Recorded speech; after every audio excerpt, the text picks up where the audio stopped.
I shot 2 antelope, went up to southeast Alaska, shot 2 Sitka blacktail, shot my 5-point bull elk and a 4-point mule deer on the same day.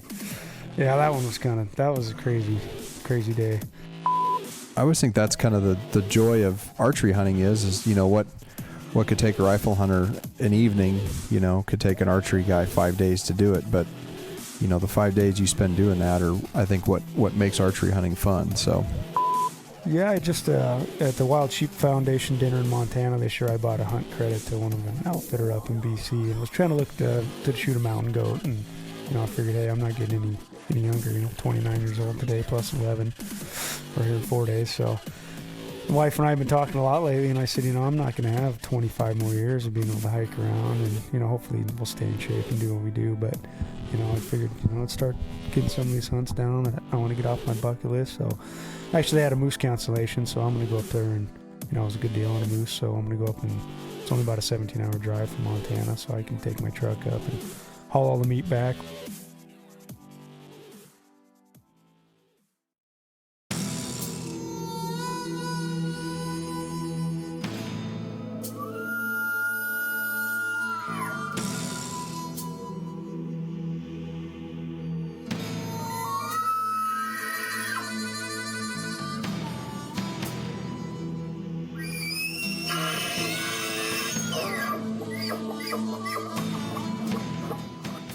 welcome to the RnA Outdoors podcast, fueled by Ripcord Arrow Rest and First Light Hunting Apparel.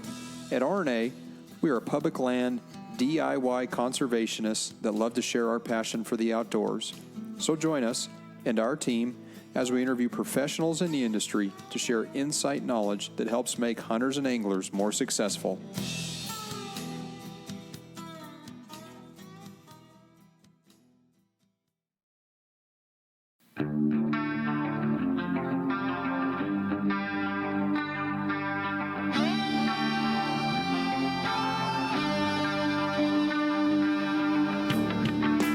Hey listeners, subscribers, and fellow outdoorsmen and women.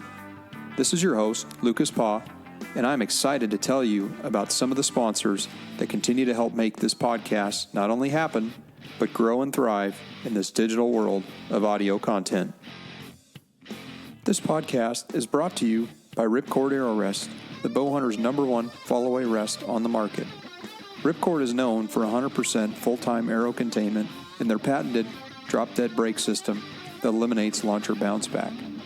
Best of all, Ripcord is backed by their rock-solid guarantee. If the original owner has a part break for any reason, it will be repaired or replaced at no charge. And did I mention, Ripcord is located in southwest Montana, where all their products are made with pride in America. Check them out at ripcordarrowrest.com and on their social media feeds. This podcast is brought to you by First Light Clothing and Hunting Apparel. Born in the Rockies in central Idaho, First Light's mission is to create simple, yet proven, versatile gear that provides comfort and performance in any situation while working to promote the pursuit of ethical hunting and stewardship. I recently joined the First Light Pro staff team and have continued to be impressed year after year in their innovations in engineering of merino wool fabrics. 10 years ago, they started putting out wool fabrics with camo patterns, and immediately this changed the game. Since then, they offer multiple layering systems and kits in various proprietary patterns and continue to raise the bar with their competition. Find them online at firstlight.com or under their social media feeds. Go farther, stay longer.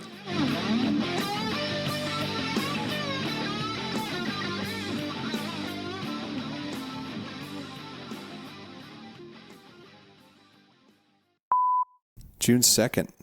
June 2nd. 2019. Beautiful Paso Robles, home of the famous Lucas Paw, social media influencer, hunter extraordinaire. Guide mode, 10 millimeter. That was awesome.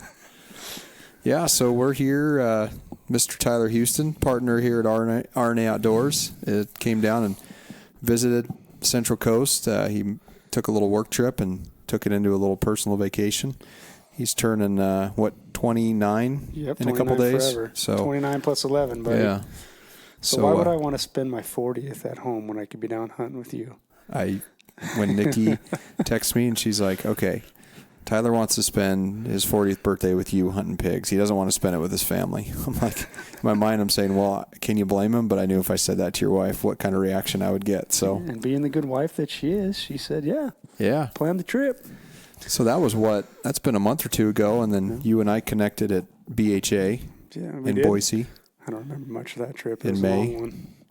Yeah, I think you did the tune of a few Jack and Cokes. A couple, yeah. Not too many, but I think it started at 10, and then I think by the end of the trip it ended up at 35. Something like that. It kept increasing. I was like, it sounds better the more you have. Well, when you have an elk calling contest inside the bar in Boise, and the rest of the bar is telling you to rip a bugle, you're an Idaho win. I did mine in the bathroom, didn't I? In one place, it was in the bathroom. That was class. Good weekend. I can't remember the other place we were at, the Spike or Orchid, or I don't remember what the heck it was called. The Backcountry Hunters and Anglers. The Wild Cactus. Rendezvous. Did good for us, the Wild Cactus. Yeah, so we had fun there, and then it was about a month lapse, and you showed up on Friday. Had a few delays with your plane, but dropped in on Friday and got here on the coast and got unpacked, and we went out and glassed up some pigs. Got in on some pigs. Just that was fun, man.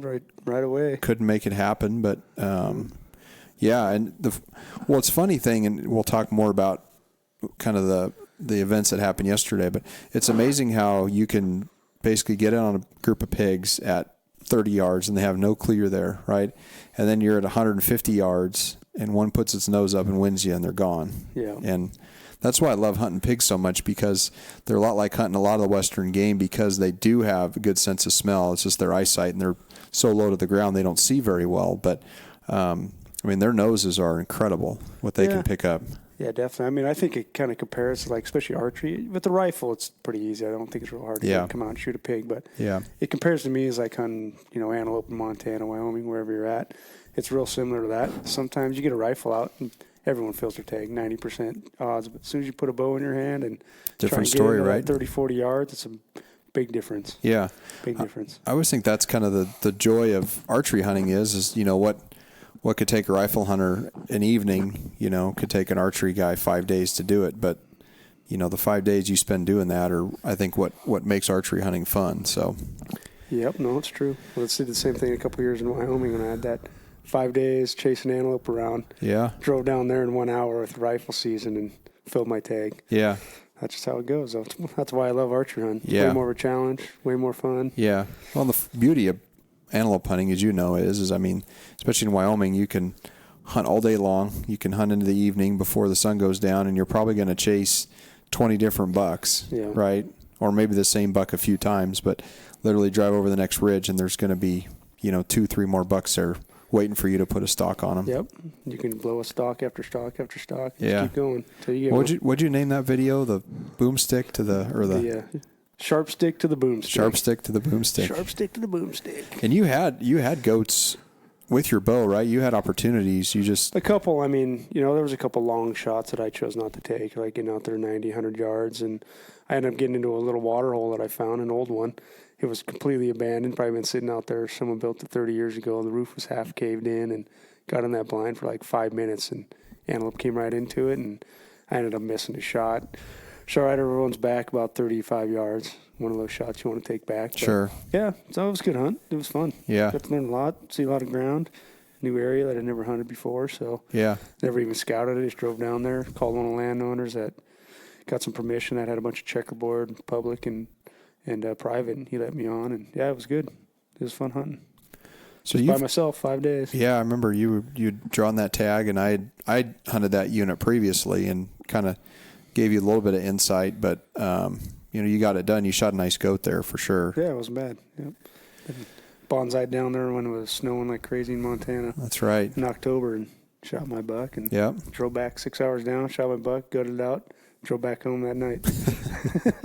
That is the beauty of 14, 15-hour trip to go shoot an antelope. That is the beauty of hunting antelope with a rifle. Plus where you live too. So you've kind of bounced around. Maybe you can tell a little bit of your story, but you've hunted overseas. You've hunted we were talking about that gazelle that you hunted. I mean, that's like, I mean, most people probably in their life will never hunt an animal like that, but you've traveled the world, done a lot of hunting, and now you've landed back in Montana again. Yeah, when I lived in Dubai for 9 years, I didn't realize they started allowing foreigners to come and hunt some gazelle and Arabian oryx there.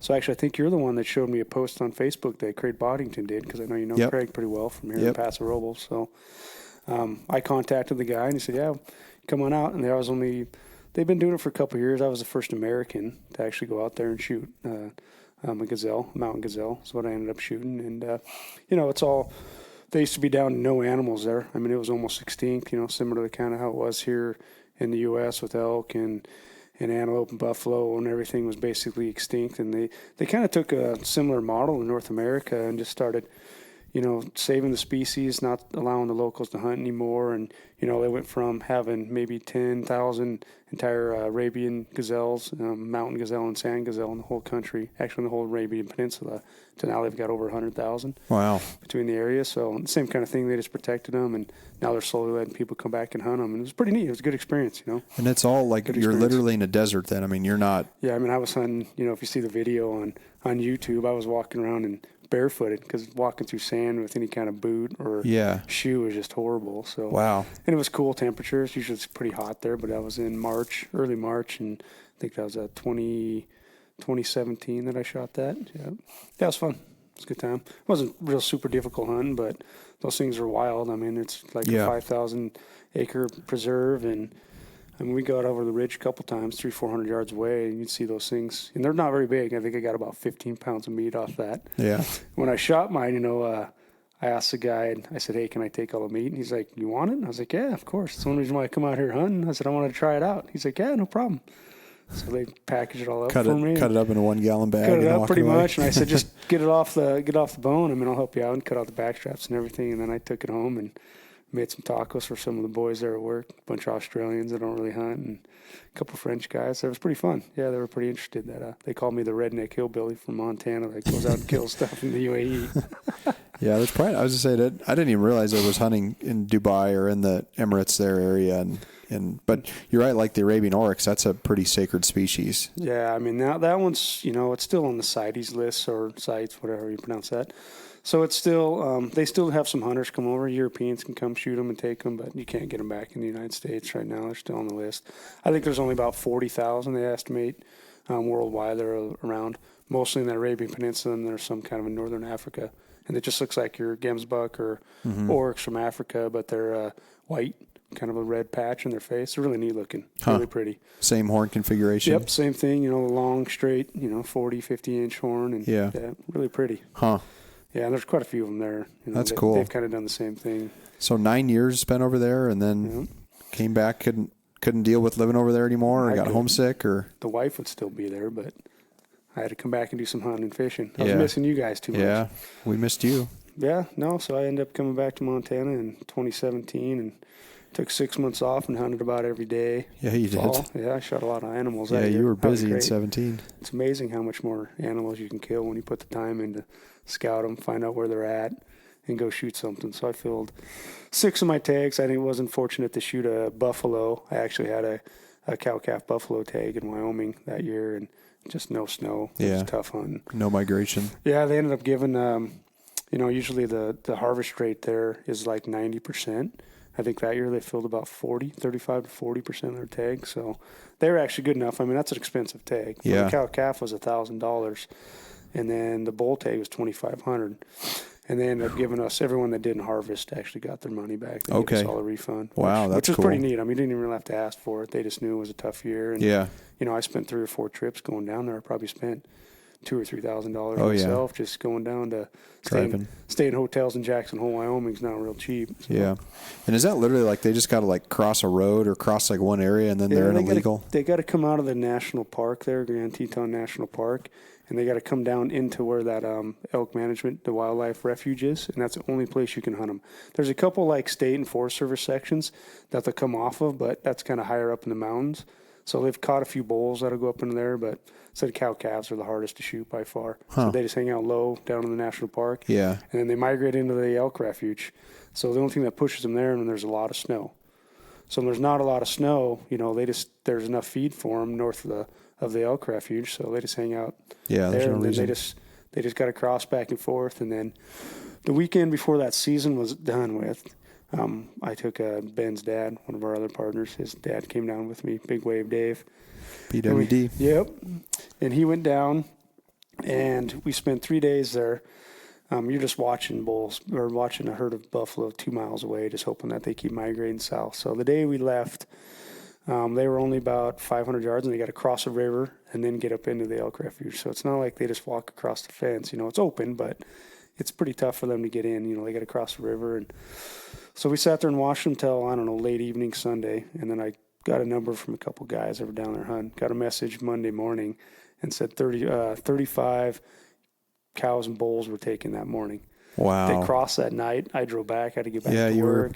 So it was the only harvest they had the whole year. That was it. Whoever was there at the time, I guess it was just kind of a slaughter. But, that's how those hunts are in Montana, too. It's unfortunate, but that's the way it is. So I didn't get to fill my tag, and now those tags in Wyoming have gone from, I think a cow-calf tag is pushing $2,500 now in Wyoming for buffalo, and the bulls that are over $4,500 now. Well, that's Arizona Kaibab. They're in that range. And then Henry Mountains in Utah is one of the only other free-range buffalo hunts in the United States. Yeah. That's free-range you can draw versus just going and paying. There's places here in California that you can actually hunt them on Catalina Island, too. They have bison there. Private ranch. The only's got to go pay. They're neat, man. I mean, I think, I've seen a lot of buffalo growing up in Montana, but being able to get that opportunity to go hunt them, I mean, it was definitely one of the things I really want to do. Yeah. Bison. A lot of meat. Good meat. Yeah, a ton, man. That's what I was really looking forward to shooting one. So unfortunately, I didn't get a chance to harvest my buffalo, and that's definitely on my list at some point. And I'll keep putting in for tags in Montana. I don't know if I can suck up the $4,500 or so for a That's tag a lot of money. Montana, or in Wyoming. But think about what you could go hunt for on $4,500. But if partly because there's a lot of guys that want to shoot like Cape buffalo, they want to shoot water buffalo, and in Australia, then they want to shoot American buffalo. So there's that kind of slam too that a lot of people in their life desire to shoot. And bison buffaloes, I mean, it's expensive. Yeah, I mean, they're just such a pretty animal too. It's like the American icon. They've been, what do they estimate? There was 20-some million, over 20 million in the United States at one point, in North America at one point. Almost extinct. Yep, down to a couple thousand. Yeah. That's it. Yeah. Another amazing. good conservation story. Yep, the North American Mauler conservation. Teddy Roosevelt, we owe a lot to that guy for recognizing the problems that they were having and what could happen if we allow all the wildlife in America to go extinct. So not to be managed. Yep. So you had a good year too. You in the same day you shot a bull and a buck too, right? Yeah, that same year. Yeah, that was kind of crazy. That was a crazy year. Did you shoot like 3 antelope or 2 antelope? I shot 2 antelope. Went up to southeast Alaska. Shot 2 Sitka blacktail. That's right. Shot my 5-point bull elk and a 4-point mule deer on the same day. That's right. Yeah, that was a crazy day. The day before, I've never shot. We talked about this once with Corey Jacobson on Elk 101. Telling a story. I've never shot a 6-point bull, as you know. Yeah. I get a little trigger happy. You got the curse. I think it's trigger happy, maybe. You almost did that day, though. Yeah. Didn't you have one in your sights? The day before, I hiked 2 miles, found this herd, 2.5, 3 miles back into where we spotted them. Got all the way back in there, and Nikki's dad again was with me, my wife's dad, Ben's dad. Went down in. He kind of stayed back behind me. I just kind of booked over there. Had a nice 6-point in the sights, got all set up, had the scope dialed in, click it off safety, just getting ready to squeeze the trigger as it turns, and boom! And I thought my gun went off, scared the heck out of me. And this bull just drops right in my scope. And then I hear this guy up on the ridge. I couldn't see him. He was just only about 300-400 yards away from me, kind of had a different angle at it. He starts cheering and hooping and hollering, and I'm like, there goes my 6-point chance again. Yeah. So, and there was a bunch of elk in there. Nikki's dad ended up shooting at a couple bulls that came running out of the timber below me that I didn't see right after that. And then the next morning I went back in a similar area by myself. It was a Monday morning, and I was off work for taking my little sabbatical before I go back to work after being in Dubai, and hiked up a little ridge about a mile up to where the elk were at, and looked down about 600-700 yards away. There was a couple bulls working them way up through the timber, headed towards or up through the open, headed towards the timber for the morning. I set up and ended up shooting my bull, kind of long distance. I've never done a lot of long distance hunting, but that year I kind of got set up with a nice 300 Ultra Mag and did some long distance practicing and shooting. I felt pretty comfortable about 700 yards, and I ended up shooting my bull about 650. Wow. And then I was all by myself. It was all the way down in the big canyon. So I shot that bull at 7 in the morning.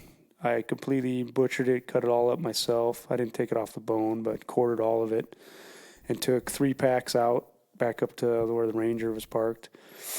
And that took me till about 4 o'clock. So I'm driving out of the mountains, just exhausted all by myself, cutting that thing up. It took me a good 9 hours to get it quartered and packed out. And it was only about a 1.5 mile hike, but it was just straight uphill. Then as I'm coming out, I look up on the hillside, just, right as coming out of the Forest Service into private property, and I look over and there's about 20 deer standing on the hillside. Slammer on the brakes, and look over and there's, decent 4-point. For that area that I hunt it was a decent 4-point, probably one of the bigger ones I've seen up there. And sure enough, he's, middle of the rut. It's middle of November, and doesn't even care about you, right? Doesn't even know you're there. Doesn't even pay attention at all. So I, pull the gun out, walk over the side of the road and lean down and shoot this 4-point right there in the truck and right there off the road. And sometimes after working as hard as I did to shoot that elk and then having that opportunity. So yeah, it was pretty funny pulling out of that. After I got that deer gutted out, I was right at dark. And so I'm pulling out of that area, I hop on the highway, and it was about a 6 or 7 mile trek when I had my Ranger. And a couple guys come driving by me, and they see us, I got the rack of the elk hanging out the back of the Ranger. The deer's kind of piled in there. 4x4 buck hanging out the back. Yeah, these guys kind of stopped me, and, they wanted to talk, but I was just so exhausted. I was like, I shot it up here. Yeah, guys, good luck to you. Was there any elk with it? No. One bull, that was it. Yeah. So. What a day. Yeah, I remember getting the picture in the morning or mid-morning of your bull, and we were all hooting and hollering about that. And then it wasn't probably more, like I say, probably later in the afternoon, or it might have been the next day you'd send the picture of the buck, and that you'd tag both of them the same day. I'm not sure many people have ever done anything like that. Yeah, that was pretty neat. I mean, that's definitely but that's, a matter of spending a lot of time in the woods and not just being the weekend warrior. And, I definitely have seen way more animals hunting off of weekends. They just get pressured so much when people are out, especially in a state like Montana where it's pretty general. A lot of guys come hunting, but if I could just hunt Monday through Thursday and be at home with the family, that's what I would do. Yeah. Well, that's part of the strategy. When we come up, it's like we spend 8-10 days, but it's the majority of our better hunting happens, during the week because there's just not the pressure. I mean, everyone breaks down camp Sunday midday after their morning hunt and they're gone. And then, Monday is a whole new world out in the elk woods if you're hunting elk or whatever you're hunting on during the week. No, it's true. And I think you've probably taught me more than anything. I did it a couple of times, and I started archery hunting. I was 23 years old when I started archery hunting. And you started coming up and just taking like a whole week, 10 days. And, I'd come up and start hunting with you, and we got into more elk than, I'd ever. Normally it was maybe, I'd take a Friday off on Friday, Saturday, Sunday, and go hunting like that. Obviously, when I was living in Dubai, I'd come over once a year, and I'd hunt 2-3 weeks straight, but I always had family obligations, and you ended up doing a lot of stuff during the week. So, yeah, it definitely is a big advantage of going during the week. Everyone else is leaving the animals alone. Or unless you've got a tag that's, like a Arizona or New Mexico tag that's 10-day tag, 10-day season, you're going to spend all the time there until you harvest. But when you've got a general tag like Idaho or like Montana, where they're long general seasons, I mean, that's the time to capture and really get after the elk or the deer or whatever is during the week. That's at least my opinion. But yeah, no doubt. Yep, so cool. That's good. So now I'm back in Montana permanently and took a job in Billings. So just trying to get used to that area. Never really hunted much out in eastern Montana. A little bit with antelope when I was growing up as a kid, but so it's different. It's a different beast out there. A lot of private land. It's like coming down to Paso where you live here, and just you got a good opportunity here. It's a lot of private land. Obviously, I know you. Yep. You kind of bounce back and forth between both, and it's just getting harder and harder. The more I think, like guys and outfitters are leasing up land, or just people like you and I that have some money, found a place that's got some money, you could go lease up a property. And that's really been pretty prevalent in a state like Montana and everywhere else for that matter, I think. But so I'm kind of navigating that, and hopefully we can find some good places to little honey holes out there in eastern Montana. And yeah. Well, I mean, in the last few years, there's been some pretty incredible animals taken out of eastern Montana. The Felix Bull, in the same year, there was another bull that was right around the 400 class range, which took the state record, Montana state record. Yeah, blew up Montana, the general, you know. So everyone was buying elk tags. You couldn't buy a leftover elk tag, and I think now they're starting to become more available again. But yeah, and that area is not far from where I live now in Billings, but from what I've heard the last couple of years, it's just been a war zone in there now. People everywhere. It's like a rifle hunt in Colorado. Yeah, I know. Looks like just a bunch of orange pumpkins everywhere when you go hunt in Colorado, especially in like the second and third rifle season. It's almost not even fun anymore doing that in Colorado. Yep. So. Yep, you've had some pretty good seasons too, man. What do you? You got a couple good hunts coming up this year as well. Yeah, right? This year's been kind of a whirlwind. Shot a pig and shot some javelina. Went to Texas, shot a black buck, and then slammed a couple turkeys up north in Northern California. And right now, it's just going to be, probably take a few more pig hunters in between now until July, and then once the second week of July hits, our blacktail season starts here, which will keep us pretty busy and chasing blacktails. In 100-degree weather, right? 100-degree weather. You hunting in shorts when you hunting that time? I'll probably not be in shorts with deer. Pig's a little different. Pig to me is like a gentleman's sport, but deer's a little different, a little more cagey, and they're a little tougher to kill. But and then going into August will be just continued deer, and then September we've got this moose hunt in western Alaska, southwestern or central western Alaska. So that's going to be fun. That'll be taking 15 days, but it'll be 12 days, 3 days of travel, 12 days of hunting for Alaskan moose in the Antioch area. You're going to try to shoot one with your bow too, right? Yeah, so bringing my bow. And yeah, awesome. That's it. Me and Cody, who went with to Kodiak with me last year, we're just taking bows. So no gun at all? No gun. Really? Yep. Yeah, there you go, man. So well, if you're going to do it. It's one of those things, I mean, talk more about your pig hunt, but it's like if you have the opportunity and you got your bow in your hand, you definitely want to capitalize. But I think if you solely rely on the rifle, you can always fall back to it and not sometimes give your bow the justice that it deserves or the hunt that it deserves, because it's too easy to just grab a rifle. Yeah. Right. No, I absolutely agree. I think, we both love bow hunting so much that it's just getting that close distance to an animal is just so much tougher. And it's just, I think it's more exhilarating when you actually do, when you shoot something. I think we all get excited, to shoot a rifle, but when you shoot something with a bow and you're at that close of a distance, you had to work usually pretty hard to get in there. That it's just such a better feeling, No, there's much more of an accomplishment, and to get that close to an animal, be in their, I would say their sixth sense zone, right, where all five senses you've basically, you've been able to defeat those five senses, and it's like their sixth sense of just being in their environment and being that close. And it's like even like hunting with some of these guys that do trad stuff and getting in like less than 10 yards on animals. I mean, it's crazy. Like any little subtle move or thing you do, I mean, they're just right there. But as long as you keep the wind right, it's incredible. How much closer you can get. Yeah, how much closer you can get. So, so we'll do that, and then I'm going to plan to come back in October, probably early October, and do some later elk hunting with my bow, and then usually come back and do the Thanksgiving deer hunt that you and I might connect on over Thanksgiving. So we can do a little mule deer rut hunt. So.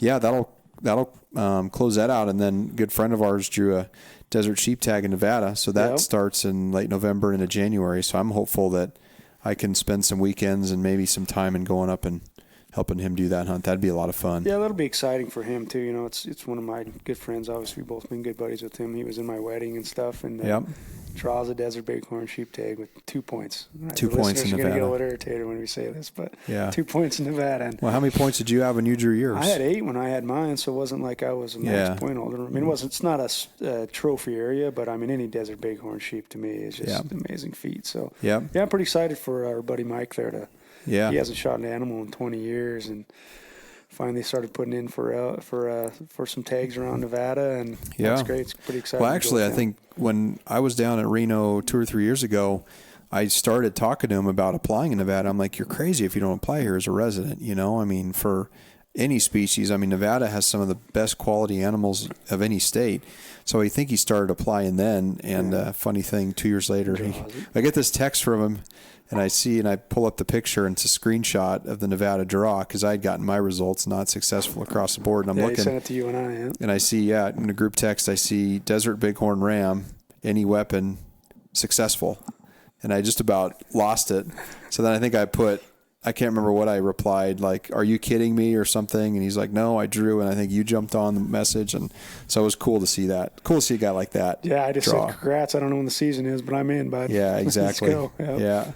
Yeah. So, yeah, so that's that. And then you've got kind of a little exciting adventure ahead too as well, right? Yeah, I just at the Wild Sheep Foundation dinner in Montana this year, I bought a hunt credit to one of an outfitter up in BC and was trying to look to shoot a mountain goat. And, I figured, hey, I'm not getting any younger, 29 years old today, plus 11. Yep.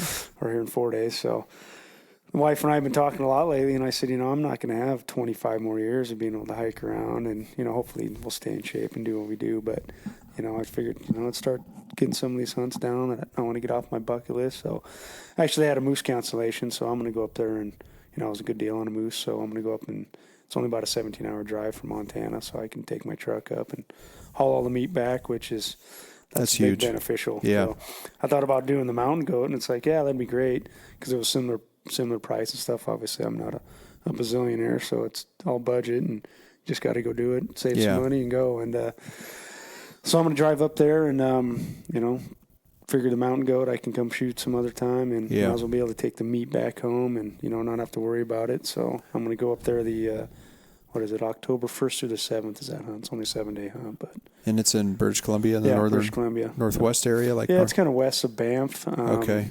I can't remember the exact town, but kind of west of Banff up in there. Looks like some beautiful country. So. Yeah. Well, that'll be cool. So what's neat about you is you can drive up there. You can take all the gear that you want, and of course you can obviously the antlers and the head and the cape and all that, depending on what you want to do with it. But all the meat, that's huge. See, our trip, we've got 3 different flights with 3 different airlines, so baggage costs and all your gear, and then on top of it, if you're going to bring a box of meat back or whatever, that's where it gets pricey on these trips. Yeah, and I think a lot of people think, you can do these DIY moose hunts by yourself, and it's $5,000 to fly in and do this. But when you start, people got to pencil in the cost coming back when you do get something. Is how are you going to get that head back that weighs what's an antler?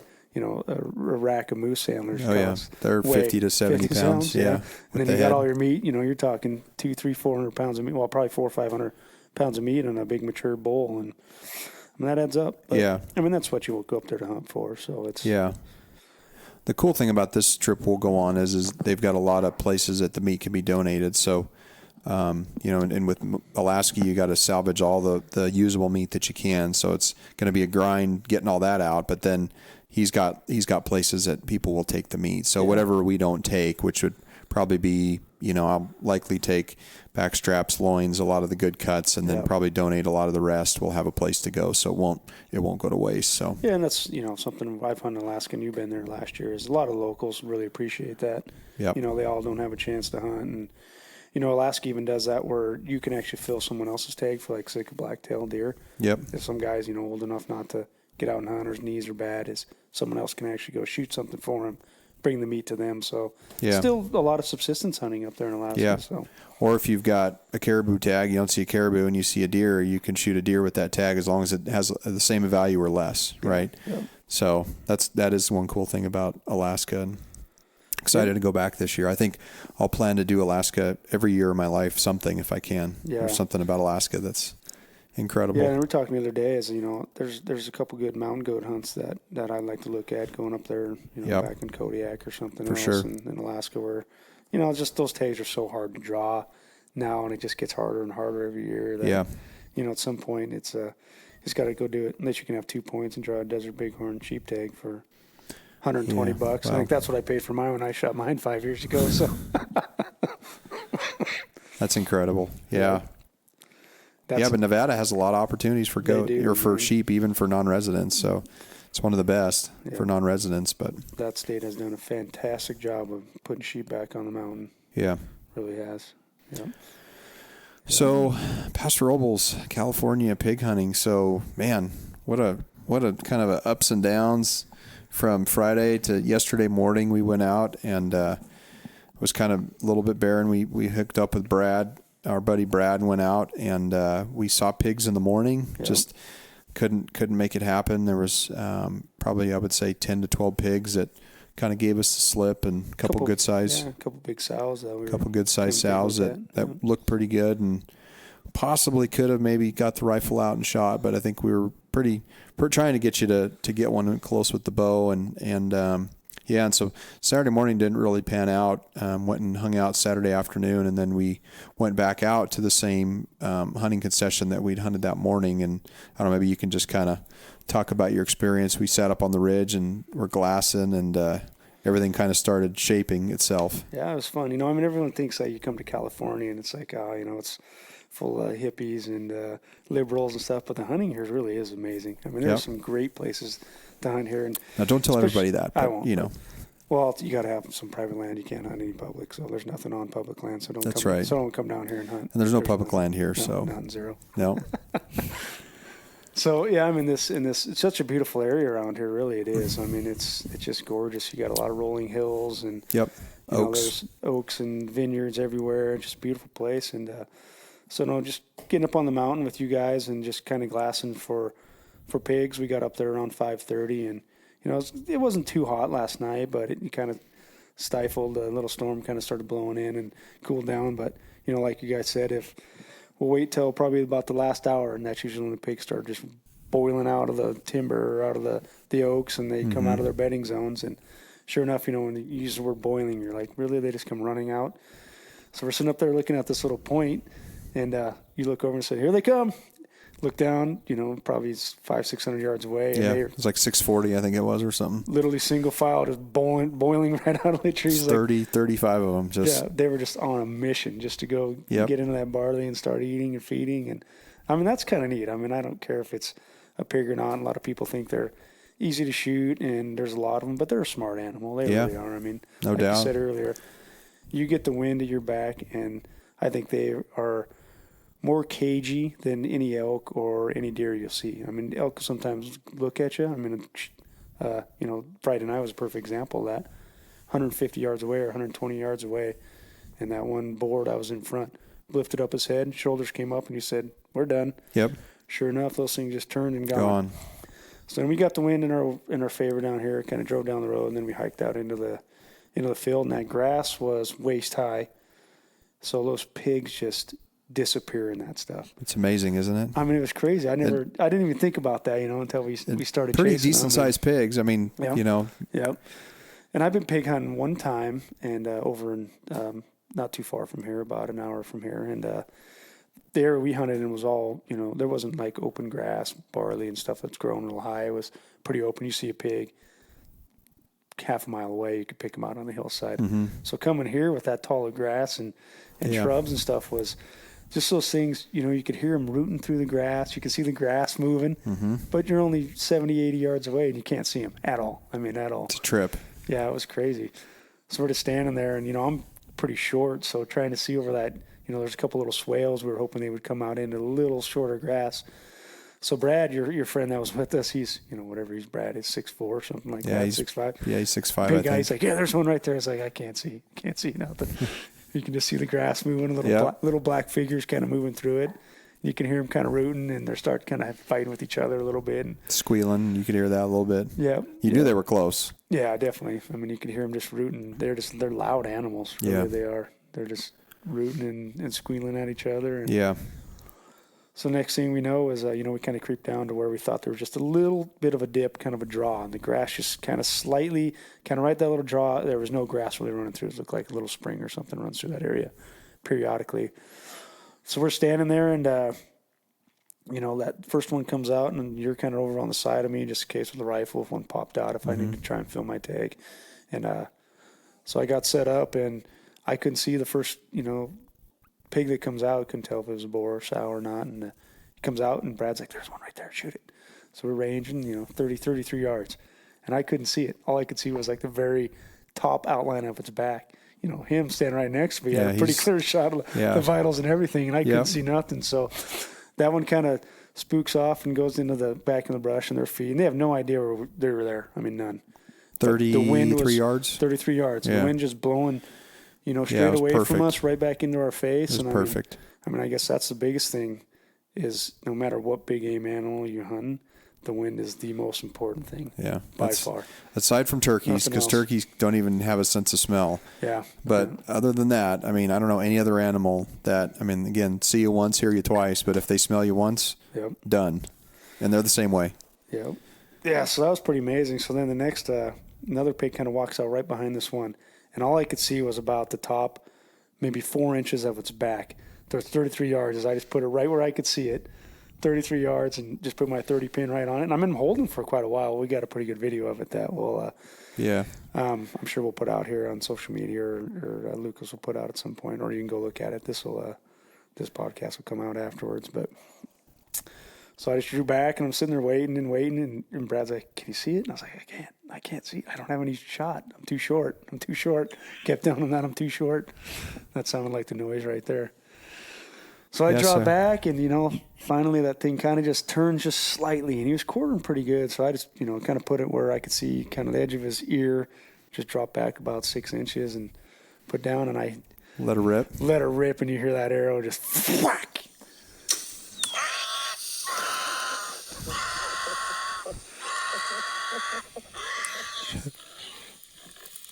That would be me in the background laughing, which probably isn't funny, but yeah, I sure thought that was funny. Man, that was crazy. Just hearing that thing stroke that thing, like man. Crazy. Man. And I turned around to you, and I was like, man, it ain't going anywhere. I spined it.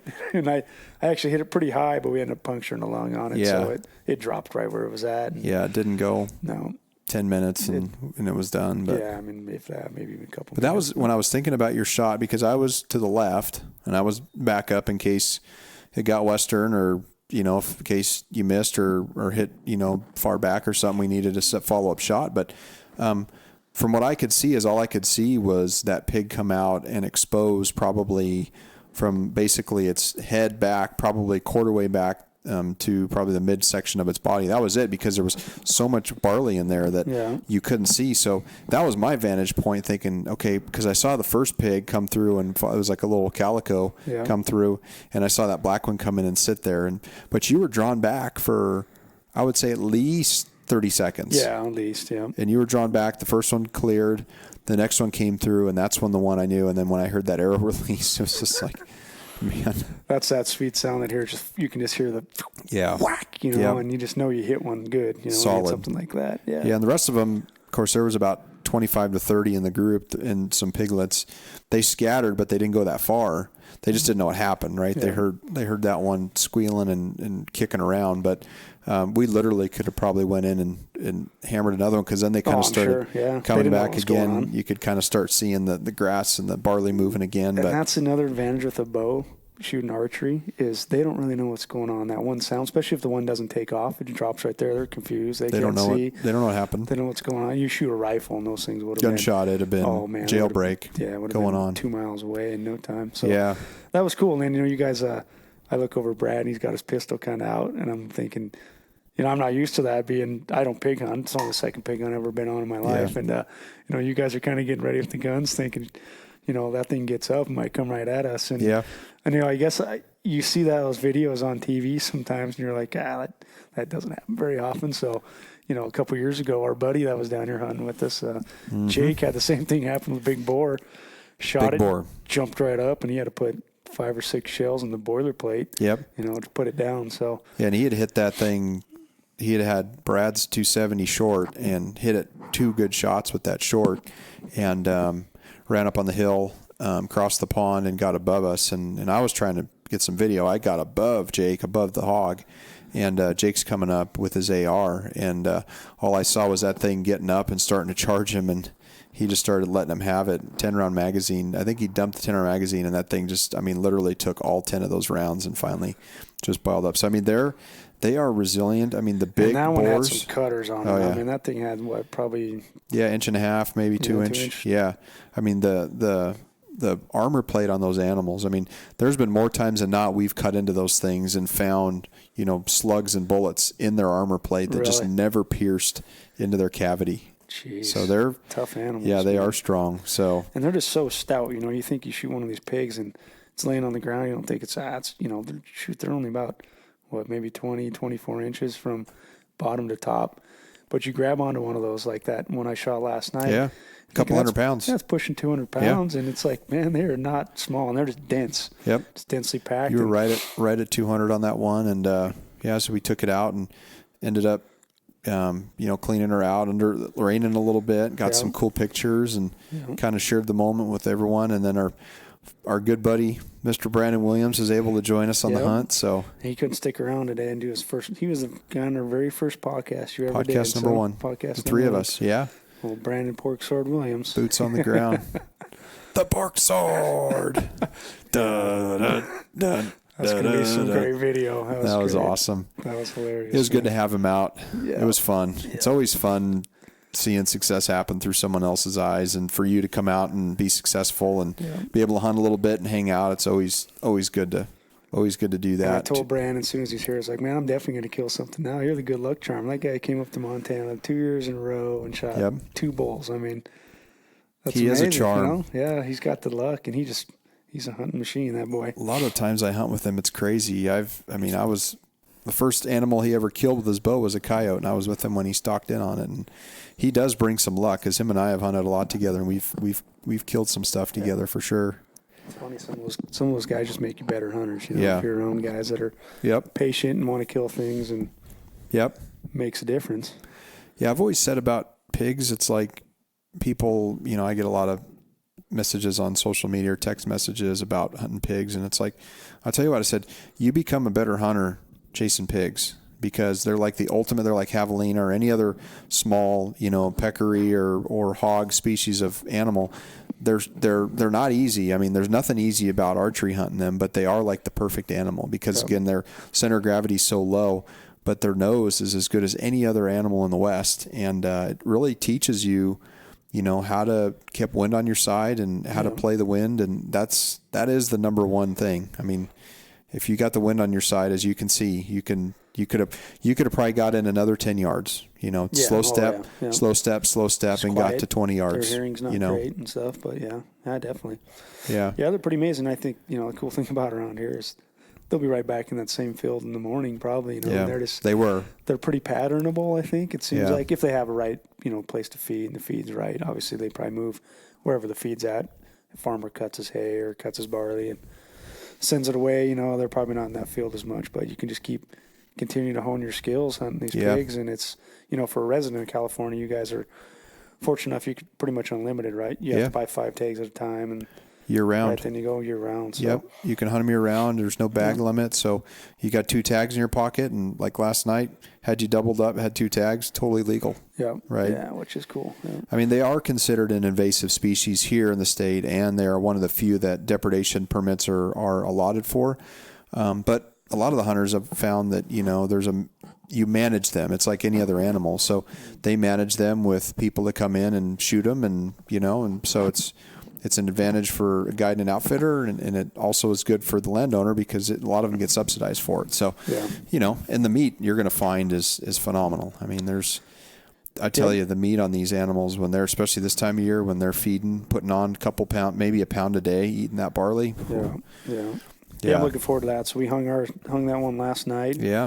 Got it cooled off, and we ended up cutting it up this morning. We'll get it sitting down in the freezer right now. So hopefully in the next, half hour, I got to get going, head to the airport. So we'll get it on a cooler, and I'll take all the meat home with me. And my little kids love wild meat. They're already asking Dad when they can eat some of the pig that I shot. My little 7-year-old girls. They want elk meat right now, though. Yeah, they do. Yep.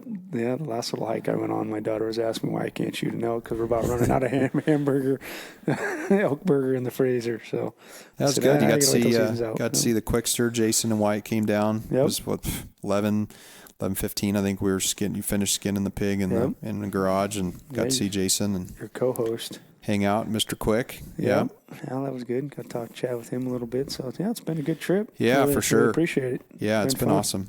I enjoy having you guys out, and of course, when I come to Montana, it's always a treat when I'm up there with you guys. But it's always nice when you guys come down and visit here too. So I'll try and make this an annual trip. Come down, we'll have to get the other guys around, and it's just fun. It's just a great time. The weather's just perfect down here this time of year, and it's nice and cool, not too hot during the day.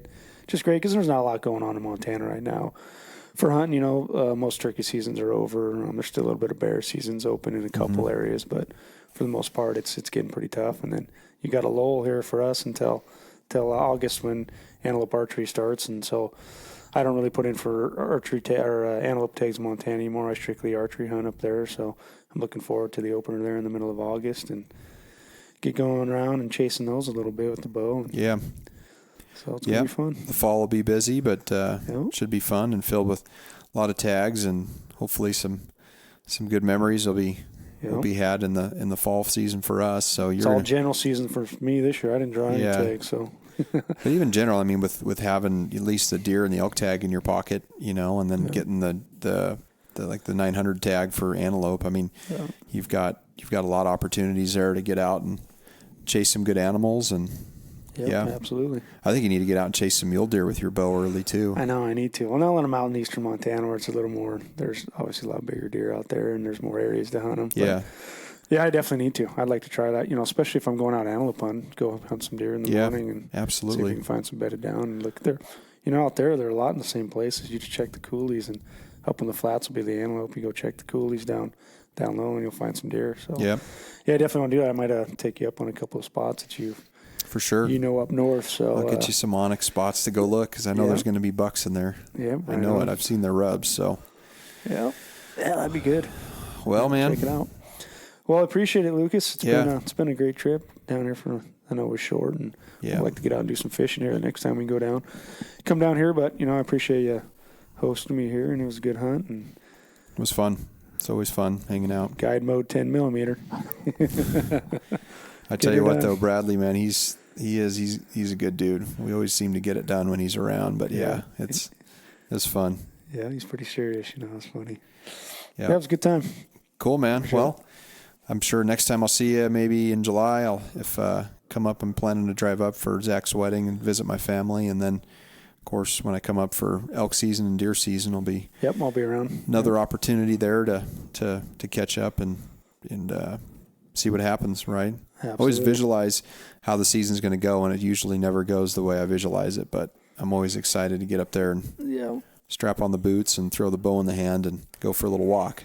Yep, you never know what's going to come out in front of you. To hearing all your stories, you got blacktail hunting come up here pretty soon, so hopefully you can. You guys looking over here in your living room and seeing that monster, you got a lot of work to beat that one. I know. You shot a couple years ago down here. I know. Yeah, that's what everyone says. You probably never shoot a bigger buck than that. I'm like, that's fine. I'll take that as my biggest buck if I'd ever shoot another blacktail again. But trying to draw a good blacktail tag here in the state, but. We'll see if Jason and I party on that. We'll see if we can get that tag. Then I'll probably have a good chance at maybe putting a 140, 150 class blacktail down. But I saw you already put in today's the last day too as well, right? Yep, so. June 2nd for California. So, tags are in for that and draw. We hear in like 2 weeks, which is one cool thing about this state. Yeah, that's awesome. Yep. They turn around pretty fast. So, I think all the other states like holding their money for a while or something. I don't know what takes so long, but I know. Some of them, like Utah, it's like 2.5 months. You apply in February and you hear in May. It's just, it's crazy. Well, then you got all those other tags kind of coming in at the same time, trying to make plans for the fall. And that's why I kind of waited on my my moose hunt this year. I was planning on booking something here early this year, but I just wanted to make sure I didn't have another overlapping hunt. Yep. Nevada results came out last week, and I didn't get anything. So I was like, all right. Opens up your schedule a little bit. Yep. Well, man, travel safe. Will do. Yeah, you got to catch a ride and a flight back home, and you'll be back with the family this evening and back to the grind on Monday, huh? That's right, back to work. Yeah. Keeping the lights on. Yep, understand. Well, appreciate having you here, and like I said, safe travels, and good job on your hunt, man. That was awesome. Yeah, that Way was to great, stroke man. that pig with your bow. Yeah. Yep, it's always good to get one down with the sharp stick. Yeah. Boom stick this time. Yep, for sure. Yeah, right on. All right, man. Cool, man. Sounds good. Enjoy. Great having you here. Yep. RnA Outdoors, Team RnA. Team RnA. All right, brother.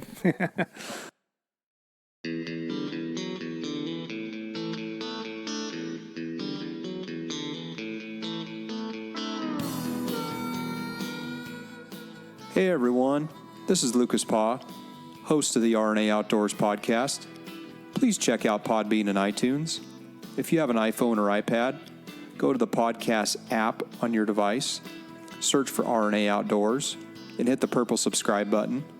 When doing this, it will automatically upload when new podcasts are loaded, and they will download into your queue.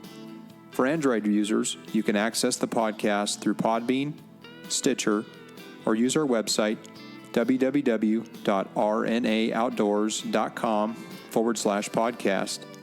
In addition, under the RnA Outdoors podcast channel, please leave a review and a 5-star rating. These reviews help boost our popularity and outreach. You can also follow us on our social media outlets, Twitter at RnA Outdoors, Facebook, RnA Outdoors, and Instagram, Rod and Arrow Outdoors. All links are in the show notes as well. If you like what you've heard, we hope you'll pass along our channel to your friends and colleagues. Keep up the good fight. We cannot sit by and watch the public lands devoted to wildlife protection wither away. There's simply too much at stake. Make your voice heard, speak up, and get involved with conservation efforts, and know that every little bit helps. As we say on the mountain, go farther, stay longer.